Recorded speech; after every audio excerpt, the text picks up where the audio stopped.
नमस्कार साथियों, आप सभी का स्वागत है आज के इस वीडियो में। आज हम क्लास 12 फिजिक्स का विद्युत विभव का एक न्यूमेरिकल बताएंगे आपको। यह न्यूमेरिकल दिया गया है कि दो बिंदुओं के बीच विभवांतर 60 वोल्ट है। एक बिंदु से दूसरे बिंदु तक 3 × 10⁻⁵ कूलाम आवेश को ले जाने पर कितना कार्य करना पड़ेगा। तो सबसे पहले हम जानते हैं कि विद्युत विभव क्या होता है। कि विद्युत विभव वह होता है कि अनंत से एकांक आवेश को विद्युत क्षेत्र के भीतर किसी बिंदु तक लाने में जो कार्य करना पड़ता है उसे विद्युत विभव कहते हैं। और इसका जो सूत्र होता है वो हम जानते हैं कि होता है V = W/Q। ठीक है। अब यहाँ पर दिया गया दो बिंदुओं के बीच विभवांतर जो है 60 वोल्ट है। तो यहाँ विभवांतर जो V है वो दिया गया है 60 वोल्ट। और उसके बाद हमको यहाँ पर W ज्ञात करना है, कितना कार्य करना पड़ेगा। W ऐसे रख लेंगे।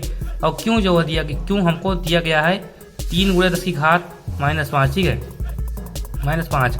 अब इसके बाद हम इसको सॉल्व कर लेंगे तो जो W है वो आ जाएगा 60 × 3 × 10⁻⁵। ये हमारा हो जाएगा 180 × 10⁻⁵ जूल। ठीक है। आप इसको ऐसे भी लिख सकते हैं कि 180 × 10⁻⁵ को ऐसे भी लिख सकते हैं आपकी, ये दशमलव लगा देंगे 1.8 × 10⁻³ जूल। तो ये हमारा इस सवाल का सही आंसर हो जाएगा। और हमारा दूसरा प्रश्न है, किसी अल्फा कण को 10 वोल्ट विभवांतर तक ले जाया जाता है, किए गए कार्य की गणना कीजिए।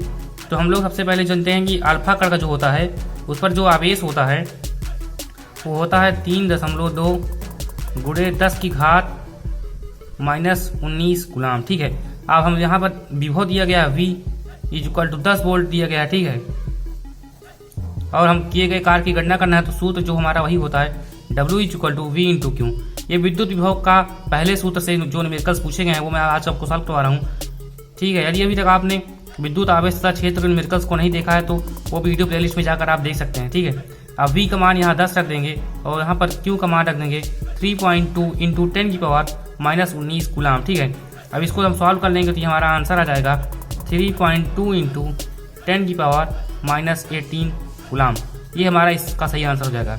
यदि अभी तक आपने हमारे इस चैनल को सब्सक्राइब नहीं किया तो जल्दी से कर लीजिए फिजिक्स न्यूमेरिकल वीडियो सीरीज के लिए और अपने नंबर को अच्छे लाने के लिए। सब्सक्राइब करना बिल्कुल भी ना भूलें।